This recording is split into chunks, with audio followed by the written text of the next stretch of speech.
words na ginagamit nyo sa mga template card nyo. Masyadong mapanlin lang, masyadong nakakabobo sa mga DDS. Alam nyo namang mahina yung mga sinsido kumo ng mga yan, tapos ganyan pa inyong nilagay ng mga words na ninilamon. Ayun, tuloy, pinakalat na ng mga DDS. Kung ano-ano ng mga term ang ginagamit, may kinain ng buhay, nilamon ng buhay, nilata, o kung ano-ano ng mga words nila. Masyado nyo naman abante, pinaligaya yung mga DDS. Binuhay nyo ang kanilang mga dugo for a while. Hoy mga DDS, hindi porket narinig natin ang word na trial is ibig sabihin nagdebatihay ng mga syunga. Paano nila nilamon si Luis Trodon kung wala namang debatihay at argumenton nangyari? O alamin natin para sa mga syunga ng mga DDS, kasi sinabi ko sa inyo mag-research kayo para hindi naman kayo maging syunga habang buhay, ayaw nyo makinig.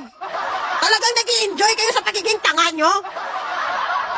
O ito, nagdidebate ba sila doon sa ano nila nilabon si Luis Tro? O ito sagot ni Guli-Guli nga libre lang naman sana to. Sa pre-trial ng impeachment, hindi sila nagdidebate. Ang pre-trial conference ay hindi isang pagtatalo o paligsahan kung sino ang tama.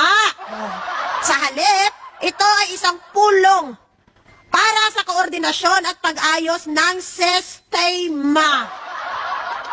Di wala man kanila paay nga nangyari? Kabisa naglapa-lapa pa na sila kung ang ebidensya nagtutukoy talaga sa akusado, may mahimo ba yung lapa nila? Kahit kainin pa nila ng buhayan, walang magagawa kung ang ebidensya malakas. O narito, di putang ang mga mango. Narito ang pagkakaiba ng takbo ng usapan sa pre-trial kumpara sa aktual na trial, mga hangad nga DDS. Ako na lang mag-ano sa inyo basa. O ano ba ang ginagawa sa pre-trial? Administrative. Pag-uusap at kasunduan. O, ayan lang naman pala. Pagtutulungan sa proseso, nililinaw yung mga rules para maging maayos ang paglalahad ng kaso. Pagpapasya ng clerk kung may maliit na hindi pagkakaunawaan sa pagmamarka ng ebidensya, ang clerk of court ang umaayos nito base sa rules. Di ganyan lang, men.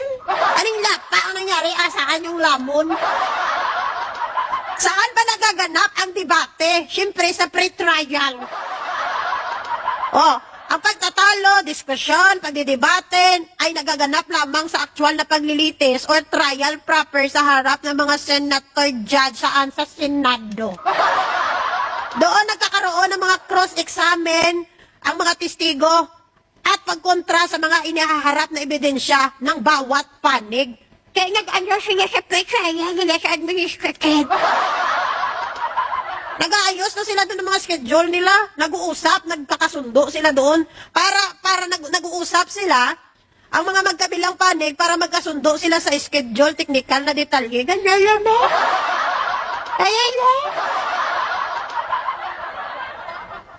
Mga ano, agad ito sila. Pakyo na talaga. Excuse me. Sana naman hindi tayo mamatay na bobo. Sana bago tayo lumisan sa mundong ibabaw, no? Yung utak natin gumana naman. O ako sa inyo mga DDS, yung mga utak na tornilyuhan, yung mayos yan, baka nagkalaglagan na yan o nagluwag-luwag na yung mga tornilyos nyo. Tornilyos. Diba? Huwag tayong agad-agad maniniwala sa kung ano ang nakikita natin dito. Hindi naman tayo matalino, pero hindi rin naman tayo bobo para hindi natin alam paano malaman ang katotohanan. Libre lang ang research. Maka-research na tayo ngayon. Wala na tayo sa panahon ng bato. Wala na tayo sa panahon ng mga humusupin sa mueritos. Ngayon, nandito na tayo sa digital era na ng buong mundo ng Earth. O, ganyan. Na kung saan malaya na tayo ngayon na makapag-research sa mga kailangan dapat nating alamin sa mga buhay-buhay ng mga animal kayo. So mananatili na lang talaga kayong bobo at tanga habang buhay. Kumilos na kayo. Ang susi sa kalayaan sa pagiging bobo nyo is research at katotohanan. Kaya mag-research kayo. Pakyo nyo. Bye!